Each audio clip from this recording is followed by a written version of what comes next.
When you open your order, you will find the following in your box: frame posts, Hoffman keys, hinge pins, shutter panels, and all the appropriate fixings. You will also need a drill, a crosshead screwdriver, and a pencil.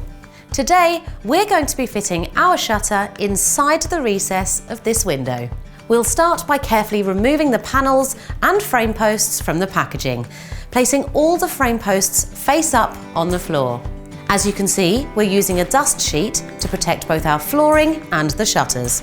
Now, line up the matching corners of the frame. We can already start to see our shutter coming together. One thing to note at this point is that you'll be able to tell the difference between the top and bottom frame and the side frames.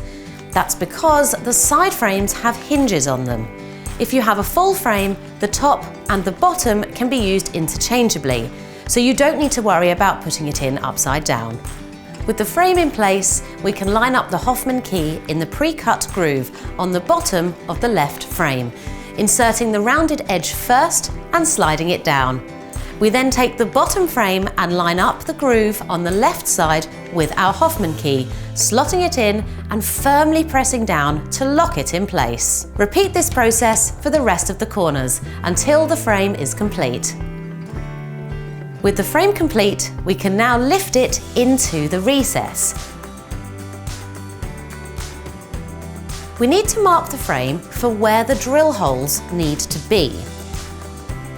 On the top and bottom frame, mark your drill hole 10 centimeters from the edge.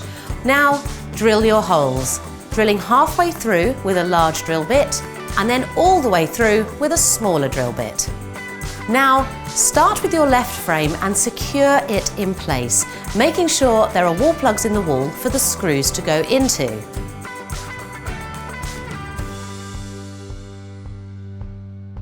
We then need to put the doors on to make sure they open and close correctly. Now, it can be difficult to tell which way round the doors need to be. This is the bottom of the door. Once the doors are all in place, we need to make sure the hinge pins point to the bottom frame. We also need to check that the doors are level and do not catch the bottom of the frame. If they do catch, we need to square the frame out. When the shutter is secured, if there are any gaps around the edges, you can use packers or decorator's cork to cover in the gaps. For the screw holes, you can use screw hole covers. And it's that simple. You can now enjoy your beautiful new shutters, tilting the louvres to let in just a bit of light or opening and closing the doors. If you do need any further advice, our lovely team of customer service personnel and interior design experts are always happy to help you.